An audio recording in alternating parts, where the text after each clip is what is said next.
Hello. Hello, Arina. How good to see you. Hi, Alison.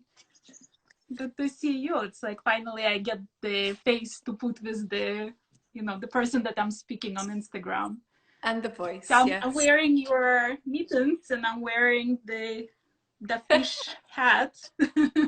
You look fantastic. Thank you for Thank making you. them. Thank you.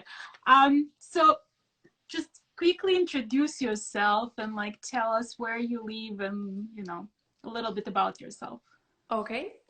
I'm Alison Rendall. I've lived in Shetland my whole life, apart from a couple of years on the Scottish mainland doing some training. Um, I live on Shetland's west side, which is a really rural area. And I've been interested in knitting my whole life, really, and surrounded by knitters. So I work as a nurse in the NHS, but knitting is certainly my passion and hobby. So like, everybody wants to know, like so many people ask me, so how is it to live in Shetland? Like what's Shetland like? Because there's this show now about Shetland and it all seems so like Yeah, rural and wild. Like what is it to be like the native uh, of Shetland? it is. It's a fantastic place to live. I would say it's a bit of a mixed bag as well because we have um, fantastic freedom and it's crime free. Despite the TV show, we don't have much crime here. Um, that so I mean it's a beautiful place as well. There's some absolutely fantastic views. We all live very close to the sea, um, but I would say there's the downsides are the lack of connection with the mainland. We don't have things are very expensive, I would say, because we're so far away from sort of the mainland, um, and we have sort of mixed weather as well. That's maybe the thing that people complain about quite a lot. Being an Right. island in the middle of the North Sea, we're very battered from all angles, and the weather just keeps changing all the time. So you might think that you've got a beautiful day like today, but by tomorrow it might be gone again. So it's unsettled like that. Do you have But nice views out of your windows that can yes, can, absolutely. can be It's a beautiful night, so I can just quickly show you where we're at tonight. If you just bear with me, see if I can get the camera to flip, and you can have a little look.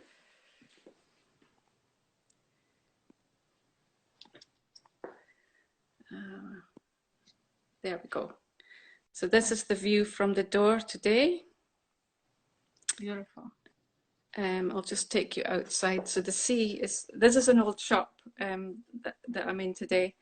And this is the pier where people who used to come to the shop came by sea. This is like pre-road, this old shop. So I've spent a lot of time carrying buckets of cement in the last few years to fix up that old pier. So we can just have a little pan around. This is it's a boat shed in there. We've got an old Shetland model 4-arene boat there, very old. And then we go around this way, and that's the house. So we have a house on that side, and then this bit that I'm in is the old shop. So that's very close to the sea we are, and it is a beautiful day. So It's beautiful. Thank you. this is a few people have asked me about the floor that I made here. This is all the floor that I made from the beach pottery just from outside here. My children, when they were little, collected so much that I made it all into a floor. So some people have asked to see that. Right. It's so beautiful. So yes, it's a So lovely day talking today. about your children, I know you have four, right? Yeah. Are they all knitters? Pardon? Are they all knitters? Do they Oh, all knit? no, they're not actually all knitters. Nina, my youngest one, does a lot of knitting. The other ones, I think, will come to that as they get older. They're all busy studying at the moment, so it's Right. maybe less of a priority for them right now. But I'm pretty sure they'll come back to that. They used to knit when they were small. Are they all like super proud of you? I think so. Yeah, they are. They bragging to their friends about you and like my mom is a designer. Yeah, they are. They are like that, and they're always very keen for me to knit them things and knit things for their friends, that kind of thing. Okay, so I have another question. I saw one of your recent posts showed, I think it was Nina's sweater, the jumper, on the jumper board. Oh yeah. So, can, like, I always need, like, I feel like I always need, like, the mittens, the hats, the scarves, the shawls, and I'm sort of terrified of knitting sweaters just because I don't know how to really take care of them. So Yeah. the Shetland weather being constantly like cold and rainy and everything, how do you actually dry them? And how Well, often do you wash them? And how do you take care of your knitted stuff? the Shetland wool does not need washed very often. It's sort of self-cleaning property, so it doesn't seem to get sweaty or, you know, dirty. So it doesn't need washing often, but it needs a gentle wash. It needs quite a lukewarm wash and gentle soap and a gentle spin or that kind of thing. So you do have to be gentle with it when it's wet and washing it. But once you've done that, it's actually very robust and it really needs a stretch. Otherwise, Shetland wool tends to shrink and get a bit felted. So once you've got it sort of lightly spun, at that point in time, you can give it a really good stretch. And we're really big into boards for everything. I haven't got all my boards around me today. I did have some gloves. Yeah, these are for the gloves. Right. And you mentioned that your dad made them, right? My dad made these, yeah. So He's is made that me. something like, if you live in Shetland, can you just go to a store and buy the boards, or it's always the man of the house who make those? No, you can buy them as well. You certainly can buy them now. There's a lot of people who buy them from various shops, wool shops, and we're quite spoilt like that for wool shops in Shetland. And that was my next question, actually. Have you ever knitted with anything but Shetland wool? No, I'm hopeless. No, I'm really not. I really like Shetland wool and I like to wear it. I think once you've worn Shetland wool in Shetland, it's very hard to take it off because you're just cold all the time without it.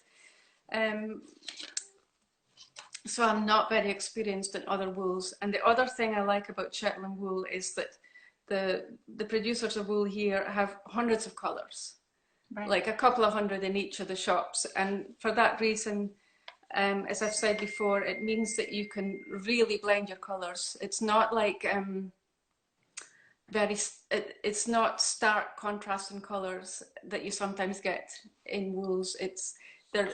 You've got the ability to do very subtle blending, and that's what I like to do. And as I've said before, it sort of allows you to paint with wool. It's like painting a picture almost. And I really enjoyed that. I love working with colour. How did you learn that? Because like this is my biggest thing, right? I can knit pretty much anything that's in the written instructions. But then when it comes to colors, I'm just like totally lost. And then your things, it's not like 1, 2 colors, 3 colors, like a lot of Fairisle patterns. Yeah. This is like 7 or 8, right? I usually, it's 7 at a minimum, and I sometimes go to 14 colors, yeah, because I just really like doing that. I love working with color. I don't really know. Do you go to a store and like look at their, like how do you pick those colors? Well, sometimes I spend a bit of time preparing colors before I start, and it's important to get your foreground to stand out against your background. But honestly, sometimes I just start with a couple of colors that I fancy working with that day, and I only decide as I'm going up what I'm going to add in, just what looks nice. So it's a bit random. I sometimes wake up in the middle of the night with just a whole garment planned in my head that I've been dreaming about, and if I don't just write it down very quickly, then by the morning I've forgotten. So sometimes that happens, but I don't really know how to do that other than to say that I've been surrounded by knitters. My nan was a great knitter, both my grannies and all her friends. They tended to go to each other's houses. They would never go empty-handed. They would always bring their knitting. It's called taking your sock. It's not actually a sock, but a sock is kind of a description for all Shetland knitting. So it would be come along for your 8 o'clocks, which is an 8 o'clock cup of tea in the evening, and bring your sock. And so that's what my nan did, and my mum's a knitter as well. So I think it's just you just absorb it, I think, being surrounded by people. And not only my family, I mean, Shetland knit, I've been inspired by generations of Shetland knitters who all are top designers, but are very unheard of in that they knitted away for very little reward and really no recognition, but they were all producing top designs all the time, really. Right. So And I that's think it's actually like probably... my other question. So when, you know, when I first heard of Shetland, it was through Shetland lace. So I was introduced to Shetland through Shetland lace, right? Yeah. So to me, like the whole legacy of Shetland is, you know, this time. Yeah. Yeah. You, however, concentrate primarily on Fair Isle. Like how would you say in Shetland, it's like majority of knitters, are they mostly Fair Isle knitters, or how many people would you say, like roughly, right? I'm not expecting exact numbers, but like what's more popular? It tends to be either or. You're either a lace knitter or you're a Fair Isle knitter. I do a little bit of lace, but my lace is very simple and I can't do the fine stuff. I just seem to end up dropping it all. But I think it's just where your interest lies. There are a lot of really good lace knitters out there and they tend to stick to their lace, I think. Right. I don't know who's the biggest group. I'm not sure. Do you have any advice? Because like my biggest struggle when I started Fair Isle was the tension, obviously, and everybody I'm talking about is talking about tension and the perfect floats and the perfect tension. Do you have any advice? Do you have any tips? Like how would you teach a new person to control the tension?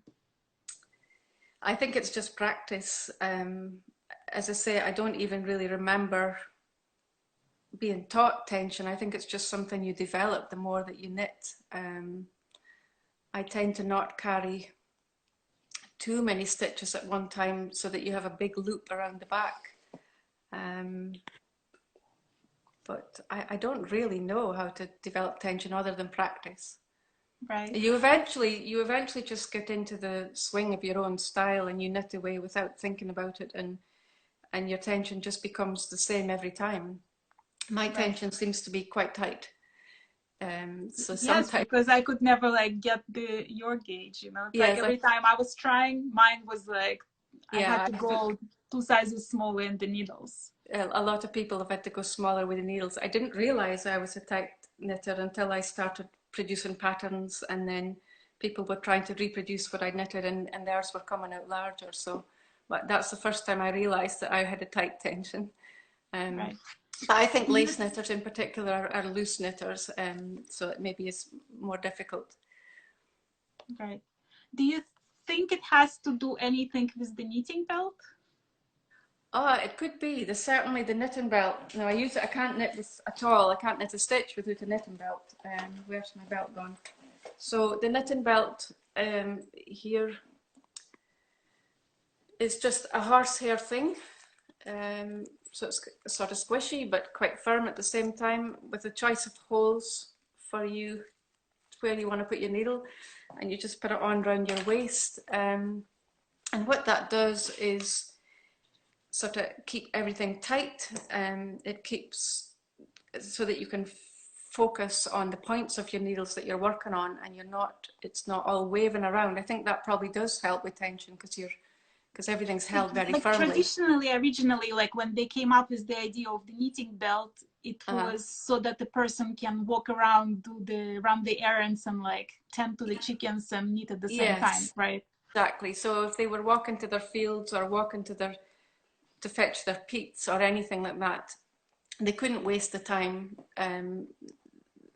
unless they were knitting at the same time. So I think the knitting belt did two things. It held the wires firmly, the needles, but it also meant that you can tuck in your body of your work inside the actual strap that's going around your waist, so that if you then had to use your hands, you could just drop it and it didn't fall to the ground.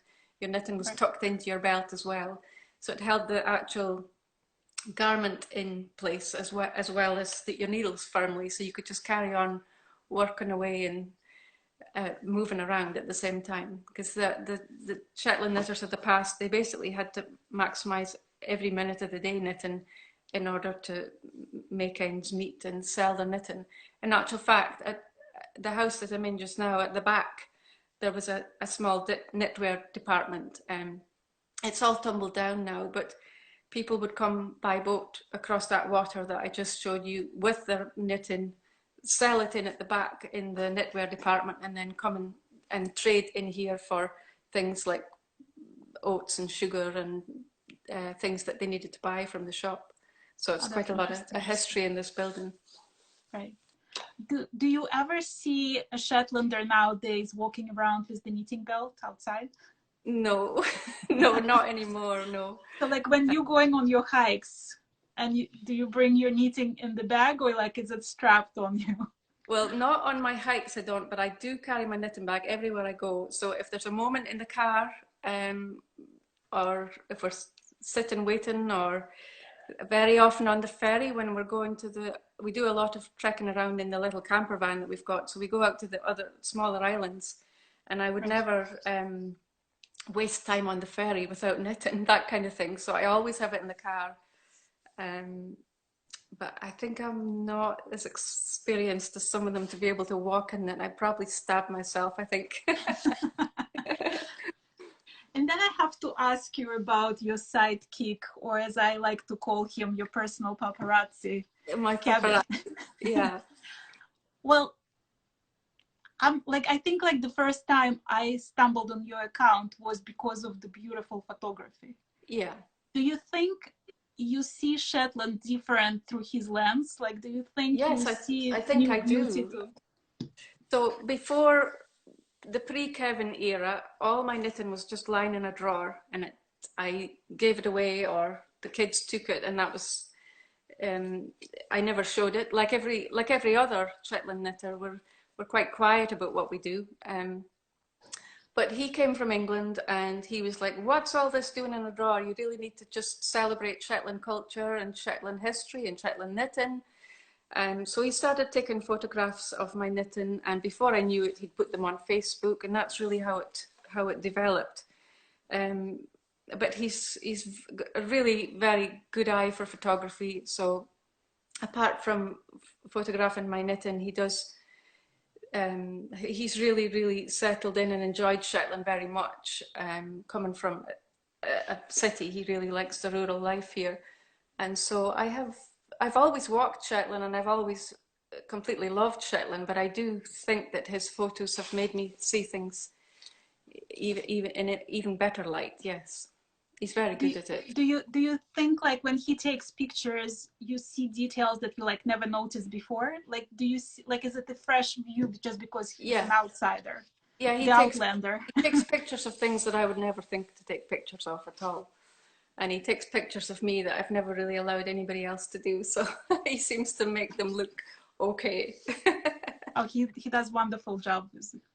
Yeah, no, he's good. He's very supportive of me, and as I say, Shetland culture. He has firmly believes that we need to protect Shetland's sort of culture and identity as much as we can, and that's really where my main aim comes from, is to try and just keep Shetland on the map. Right. And you mentioned that you work in the hospital, so you're like obviously very busy with your job and, you know, the kids and taking care of Kevin, who is high maintenance. He's high. Yeah. But like, if you had all the free time in the world, do you have a dream project that you would do, or like design or publish? Like, what's the plan for when things slow down a bit? Well, I certainly would like to have more time to devote to designing things. I love it, and I never would have believed that, having never used a pattern in my life until very recently, I have become interested in, I was quite embarrassed about the fact that I didn't even know what a pattern was really. But I've learned to, with the help of Brianna Thompson, who helped me format my very first pattern, which was the fish hat. I've become interested in pattern writing and as part of the documentation process of everything. So I would really love to spend more time designing, more time knitting, Probably I've already done the dream project, which was the 2 tunics that I made, the dressy things for myself. I've done them, and I wouldn't really be repeating them. That was a one-off. I suppose Would if you I ever have consider publishing them? I, maybe, yes, maybe. Again, if I had a bit more time to write things down, what I did. The problem with me is that I just did them, and then I never documented what I did. So it's quite hard. The writing side of me is the biggest challenge. Um, but I suppose if I had a dream, I'd really like to fix up my old spinning wheel, which is at the back of me here, and learn to spin, maybe, things like that. I'd like to do more things like that. Do But I you? don't really have a dream thing to knit because the dresses are already done and I'm not doing them again. You've probably seen them, these Yeah, I ones. love them. Yeah, that's one of them. So this one is one that has quite a lot of colours in it, and it's created quite a nice fabric. You know what I found very interesting? When I knitted the fish hat, Mm-hmm. I sort of like, when I'm picturing the project, I'm seeing it very literally, right? So you made the hat, so I made the hat. But Yeah. then I saw your daughter wearing the sweater with the fish. Oh, and it yeah. was like this light bulb going. I was like, oh my God, like you can take the same design and just make it into a garment or something, like Well, gloves. whenever I'm making a bigger garment, I always swatch with a hat. So I never swatch with a swatch because again, it's sort of wasted knitting time for me. Everybody's different, but personally, I just knit a hat and see how it comes. And if it's not so good, I will just alter the color slightly. And even if I'm not a particular fan of the hat, somebody will be. People have so many different tastes. Well, so that's talking what I of tend that, to have you ever, like, did somebody ever buy your pattern, knitted a hat, let's say, do. and you looked at it and you were like, oh my God, what are those colors? I can't believe they just ruined my design. Have you ever had experience like that? No, I can't say I've really felt like that. I've actually been really pleasantly surprised at some of the lovely things I have seen. Um, the there's been so many people's interpretations, and it's really always very interesting to see that. Brianna's made some beautiful interpretations. She always uses greens and things like that, and some of her colours I've liked more than my own. Right. Well, thank you so much. So I'm gonna put the link for you and for Kevin as well, just because he's my favorite photographer in Shetland. Yeah. And hopefully, you know, people can ask you questions that they have in the future. Maybe they can DM you with their questions. But it's just like so lovely to meet you and to see you home and to see where you live and hear your voice. It's really nice to meet you. As I say, after chatting on Instagram, it's nice to have a face and a voice. It's good. Right. Well, and thank you for doing my the lobster smocks. I appreciated you doing them as well. I'll just show you them before we go. I've been making these ones for Kevin. He asked me for red and black, and he wanted yellow demon eyes on his lobsters. If you can see them there, it's just they're so cute. Actually, one last question before we go. Do you have any upcoming designs? Is it secret? Like, what are you working on right now? I have quite a few designs. I have a couple of deadlines right now, and have quite a few ideas coming up. Yeah, I've a number of my own personal patterns coming up as well. There's something just gone out to a couple of test knitters right now, so we'll see. It just takes a bit of time. I like to not put too much pressure on myself because I do work full time. So I never really stress myself out with too many deadlines or too many commissions, that kind of thing, because it just becomes, I want to continue to enjoy rather than feeling stressed by anything. So if I do have a pattern of my own coming out, then I'll not rush. I'll just wait till I think it's nearly perfect or not got too many errors in it. I don't have a rush with anything. So, but do you ever doubt yourself as a designer? Like for people who are thinking about getting into the design, what would be your advice? Well, I'm always plagued with doubts. And the thing about Shetland is that there's always so many knitters, and there's always somebody better down the road or in the next village. There's some amazing knitters that are much better than me. It's just that, as I say, you just have to have a bit of faith in what you're doing. And as I said to you, I do it to promote Shetland more than anything else. But yes, I'm plagued with doubts. I think most people are. Right. Well, thank you so much, Alison. It was so nice to meet you. Yeah, it's lovely to see you, and thanks for everybody who joined. Thank you. Okay, see you soon. Bye. Bye, Irina.